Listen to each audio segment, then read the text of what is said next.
حضرت اسماعیل بن عبد الرحمن صدی علیہ رحمہ روایت کرتے ہیں کہ جب حضرت سلیمان علیہ السلام داؤد علیہ السلام کے بیٹے ہیں، جب انہوں نے پہلے داؤد علیہ السلام نے بیت المقدس کی تعمیر کی، اور تعمیر کے بعد جو تعمیر رہ گئی تھی یا تعمیر نو جو ہے حضرت سلیمان علیہ السلام نے جب تعمیر نو کی اور مکمل ہو گئی، جب مکمل ہو گئی نا تو شکرانے کے طور پر آپ نے ایک دعوت کا اہتمام فرمایا۔ کس نے؟ حضرت سلیمان علیہ السلام نے ایک دعوت کا اہتمام فرمایا، اور دعوت اس قدر وسیع و عریض تھی کہ اس سے قبل کبھی اتنے لوگ جمع ہی نہ ہوئے تھے، اتنی تعداد، یعنی اتنی وسیع و عریض دعوت تھی، اور اس کے اندر تقریباً 12,000 گائے اور بیل جو ہے وہ ذبح کیے گئے، 12,000، اور 20,000 سے بھی زائد بکریاں جو ہیں اس دعوت کے اندر لوگوں کو کھلائی گئی۔ اور یہ دعوت حضرت سلیمان علیہ السلام نے شکرانے کے طور پر دی تھی۔ کس چیز کا شکرانہ ادا کیا؟ کہ اے میرے رب، تیری جانب سے جو مجھے قوت عطا کی گئی، اس قوت کو یکجا کر کے میں نے تیرے گھر کی تعمیر کی ہے۔ اس سے ایک سبق ہمیں یہ بھی ملتا ہے کہ جب بھی ہم کوئی اچھا فعل کریں، ہم کوئی بھی اچھا عمل کریں، تو اس اچھے عمل کے کرنے کے بعد شکرانے کے طور پر اللہ کے راستے میں کچھ ہم بانٹ سکتے ہیں، شکرانے کے طور پر اللہ تبارک و تعالیٰ کے راستے میں ہم روپیہ پیسہ خرچ کر سکتے ہیں، شکرانے کے طور پر ہم لوگ نفل بھی پڑھ سکتے ہیں۔ مگر آج کل یہ چیزیں ہمارے درمیان سے دور ہوتی چلی جا رہی ہیں۔ ہم لوگ جو ہیں وہ دنیاوی معاملات کے اندر اس وقت الجھ چکے ہیں کہ ہمیں دین کی طرف آنے کا وقت ہی نہیں مل پا رہا، دین کو سمجھنے کا ہمیں وقت ہی نہیں مل پا رہا کہ وہ کون سی گھڑی آئے، وہ کون سا وقت آئے کہ جس وقت کے اندر ہم اللہ تبارک و تعالیٰ کا عطا کردہ دین جو ہے اس کو صحیح معنوں کے اندر ہم سیکھ پائیں۔ حضرت سلیمان علیہ نبینا علیہ السلام نے جب مسجد اقصیٰ کی تعمیر مکمل کر لی نا تو اللہ تبارک و تعالیٰ کی بارگاہ میں دعا کی، اور وہ دعا 5 چیزوں کے حوالے سے ہے۔ کتنی چیزوں کے حوالے سے؟ 5 چیزوں کے حوالے سے اللہ تبارک و تعالیٰ کی بارگاہ کے اندر حضرت سلیمان علیہ السلام نے دعا کی۔ سب سے پہلی بات جو حضرت سلیمان علیہ السلام نے رب کائنات کی بارگاہ میں کی کہ اے میرے بالک، اے میرے پالنے والے، میں تیری بارگاہ کے اندر اس مسجد میں داخل ہونے والوں کے بارے میں 5 چیزوں کے بارے میں دعا کرتا ہوں۔ کتنی باتیں مانگتا ہوں تیری بارگاہ سے؟ 5 چیزیں، اور وہ 5 چیزیں سماعت کیجئے کہ جو بھی گناہگار توبہ کر کے تیرے اس گھر میں، اس مسجد کے اندر، یہ بیت المقدس میں داخل ہو جائے، اے میرے رب تیری بارگاہ میں دعا کرتا ہوں تو اس کی توبہ قبول فرما۔ حضرت سلیمان علیہ السلام نے کیا فرمایا کہ پہلی چیز جو اللہ کی بارگاہ میں مانگی کہ اے میرے مالک، جو توبہ کرنے کی غرض سے تیرے اس گھر کے اندر، اس مسجد میں داخل ہو جائے، اے میرے مالک، اے رب ذوالجلال، تو اس کی توبہ کو قبول فرما لے۔ دوسری بات کہ جو کسی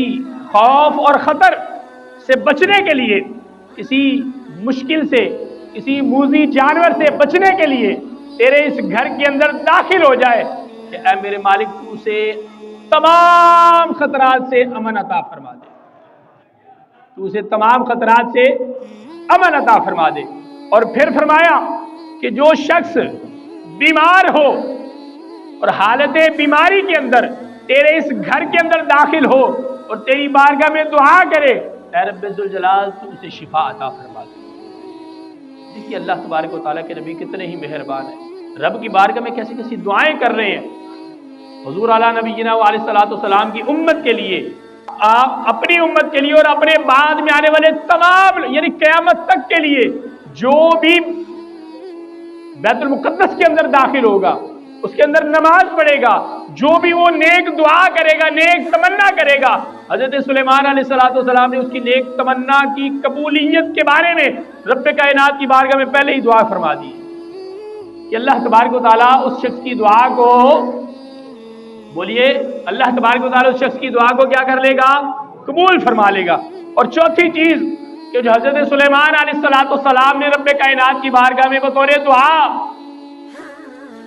رب کائنات کی بارگاہ میں یہ عرضی پیش کی کہ اے میرے مالک، تیرے اس گھر کے اندر اگر کوئی فقیر داخل ہوتا ہے، اگر کوئی فقیر داخل ہوتا ہے، کوئی ایسا شخص داخل ہوتا ہے کہ جو غریب ہے، کثیر الیال ہے، اپنے بال بچوں کا پیٹ نہیں پال سکتا، اپنے بال بچوں کے ساتھ جو سلوک اسے کرنا چاہیے کھانے پلانے کے حوالے سے، پہنانے کے حوالے سے، وہ اسے نہیں بن پا رہا، مولا اگر کوئی ایسا شخص تیرے اس گھر کے اندر، تیری اس مسجد کے اندر داخل ہو جائے تو اسے تو غنی فرما دے، تو اسے مالدار کر دے، اس کی تمام مالی مشکلات کو دور فرما دے، تمام مالی مشکلات کو حل فرما دے۔ اور آخر کے اندر پانچویں چیز کہ جو حضرت سلیمان علیہ السلام نے رب کائنات کی بارگاہ کے اندر بیت المقدس کی تعمیر کے بعد دعا جو کی، وہ پانچویں دعا سماعت کیجئے کہ حضرت سلیمان علیہ السلام نے رب کائنات کی بارگاہ میں عرضی پیش کی کہ اے میرے مالک، جو اس کے اندر داخل ہو جب تک تیرے اس گھر کے اندر رہے، جب تک اس مسجد کے اندر رہے، جب تک وہ اس مسجد کے اندر رہے، تو اپنی نظر رحمت اس پر ڈالے رکھنا۔ اللہ،